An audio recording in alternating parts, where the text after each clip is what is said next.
लोक गाथा और लोकगीत और लोक कथा इन सबको लेकर के बड़ी कन्फ्यूज़न रहती है लोगों के दिमाग में।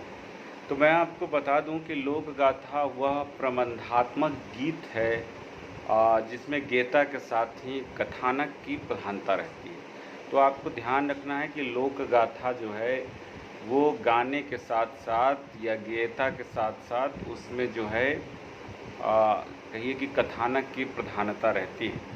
अंग्रेजी में लोक गाथा के लिए बैलेड शब्द का प्रयोग किया जाता है। बैलेड शब्द की उत्पत्ति जो है लैटिन भाषा के बैलारे धातु से मानी गई है, जिसका अर्थ है नाचना।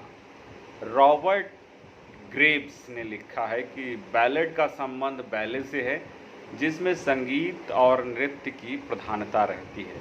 तो ये रॉबर्ट ग्रेव्स हैं और ये मानते हैं कि जिसमें संगीत और नृत्य की प्रधानता रहती है वो जैसे बैले है उसी तरीके का ये बैलेड शब्द आया है।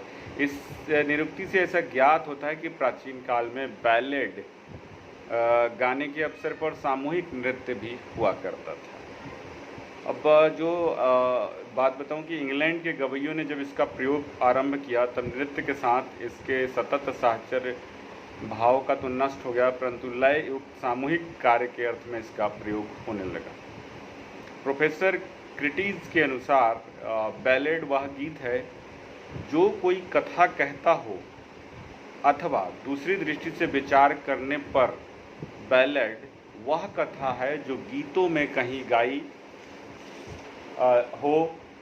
हैजलिट आपको बताऊँ कि हैजलिट ने भी इसको परिभाषित किया है और इस परिभाषा को बतलाते हुए कहा है कि गीतात्मक कथानक कहा है इसे। सुप्रसिद्ध लोक साहित्य मर्मज्ञ फ्रैंक सिजविक ने अपनी पुस्तक में बैलेड की परिभाषा बतलाने में कठिनता का अनुभव करते हुए इसे अमूर्त पदार्थ के गुणों से युक्त बताया है। डॉक्टर मरे ने बैलेड का अर्थ बतलाते हुए लिखा है कि इंग्लिश डिक्शनरी के प्रधान संपादक डॉक्टर मरे ने बैलेड का अर्थ बतलाते हुए लिखा है कि बैलेड वह स्फूर्तिदायक या उत्तेजनापूर्ण कविता है जिसमें कोई लोकप्रिय आख्यान सजीव रीति से वर्णित होता है।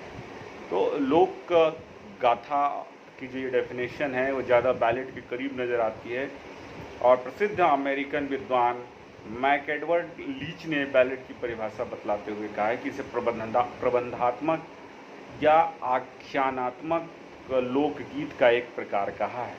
बैलेड को रूसी भाषा में बिलीना, स्पेनिश भाषा में रोमांस, डेनिश भाषा में वाइल, यूक्रेन की भाषा में डुमी तथा सर्बियन भाषा में पेसमी कहा जाता है। इससे ज्ञात होता है कि संसार की सभी प्रसिद्ध भाषाओं में लोक गाथाओं का अस्तित्व विद्यमान है।